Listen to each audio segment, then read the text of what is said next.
Remember that student that I was talking about before that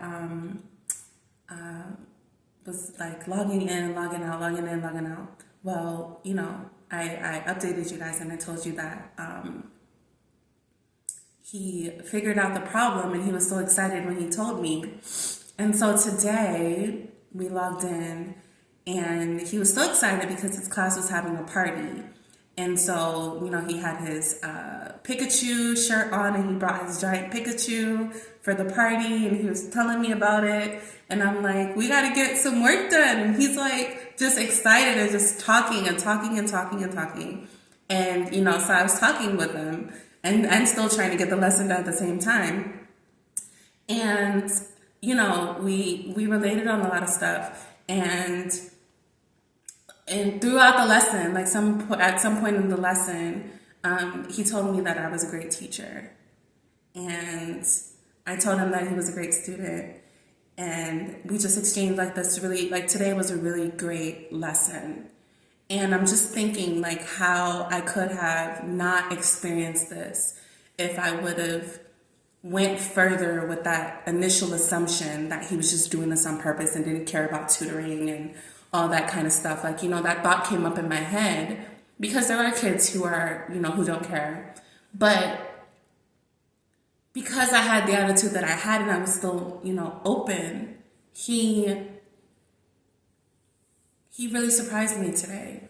And we've really been able to build a really beautiful relationship. Like he told me a story about how, because like I said, he likes Pokemon and he collects the cards. And so we were talking about, battles and he was telling me how he organizes his cards and all the stuff. And so he was like, so then I had brought up Charizard. And he said that he had a Charizard card, but and he loved it. But his friend was upset one day over something, and he gave Charizard to him. And he was like, I wanted my friend to feel better. And he did feel better after I gave him the card. And I was like, oh my God, like, what a beautiful little spirit. And that's what all the kids are. Like, I've even gotten to the point where I started to have a jaded view of even kids.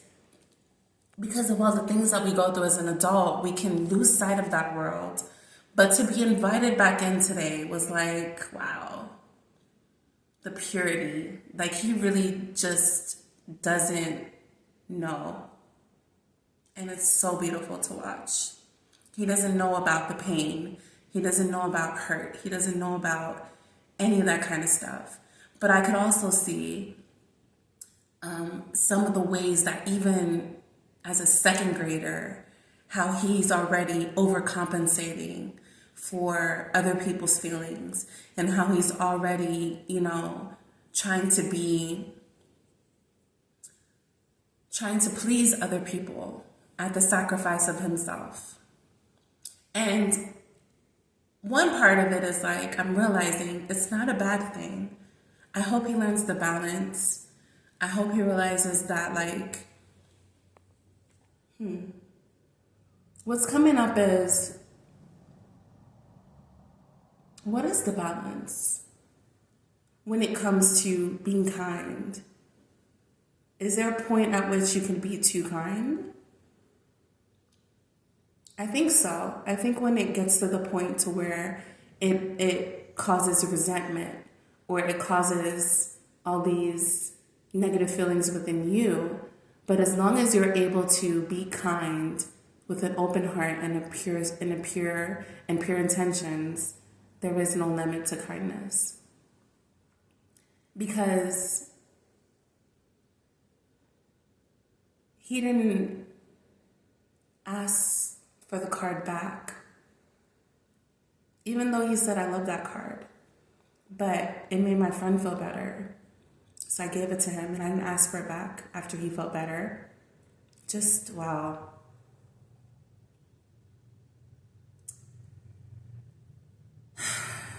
And then there's this other kid.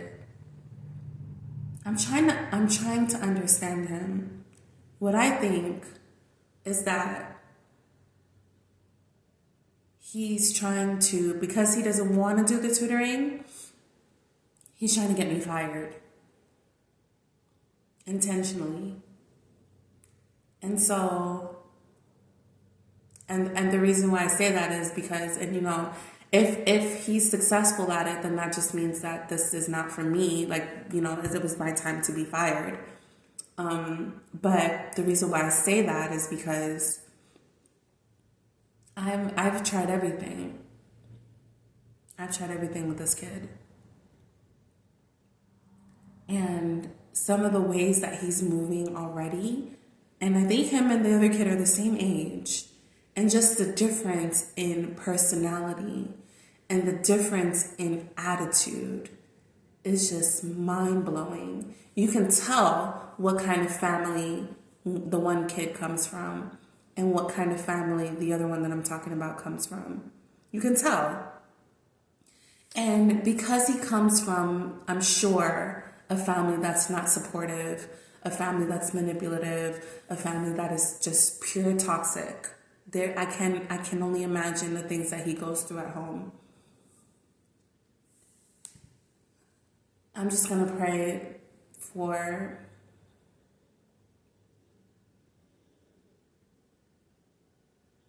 the right way to get through to him, if there is even a right way. And I believe that there is. So I'm just going to pray for the right way to get through to him, just like I was patient enough to get through to the other student. And again, like I said, if he's successful in getting me fired, then that means that I failed. That means that I failed. Because that means that I'm not, you know, crossing my I's and dotting my T's. Crossing my T's and dotting my I's. Because that's the only way that it can get you fired. If, like, they could say, like, oh, you logged out of your session a minute early, or you had an attitude, or, you know, anything that they can prove. So I just have to be perfect and seamless. I think that is going to be the key to get through to this kid, because he's seen imperfection so much in other adults that he needs to see an adult that is actually walking what they talk, basically. He needs to see an example of that. He needs to see an example of an adult who is about what they talk about. We're here, I'm trying to teach you. And he's so used to people who are trying to teach him, but they themselves don't follow their own advice. So he's hypercritical about everything and everybody. And so that's going to be the way to get through to him. Be on my P's and Q's. And look at the lesson that kids teach us. Because you got to be on your P's and Q's regardless. Like, it's not just for this kid that I'm going to do it. It's for me to realize, like, okay, if I'm going to do something, I need to give my 100% to it at all times. Because you never know who's watching. You never know who's looking to you for an example. Especially when you're dealing with children.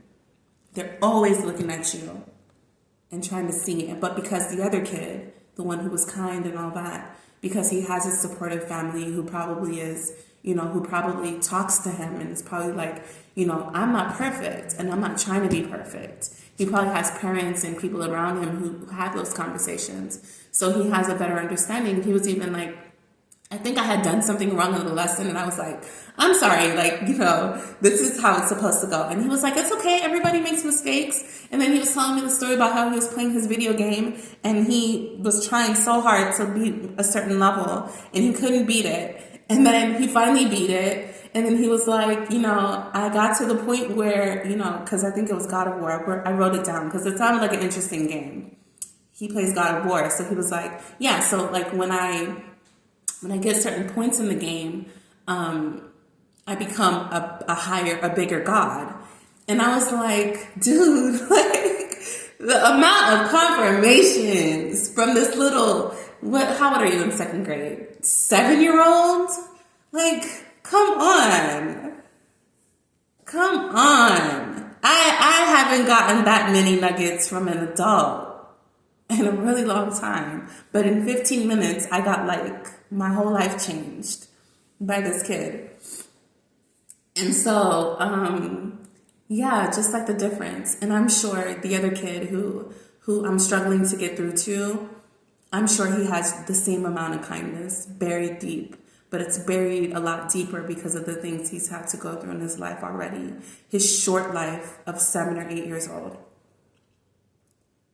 But I'm sure he's just as kind, just as considerate, just as wise.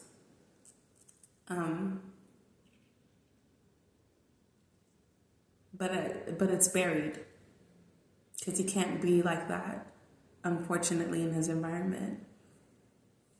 They don't accept him that way. I gotta log into my class, my next class, guys. But I just wanted to share that. Till next time, be well.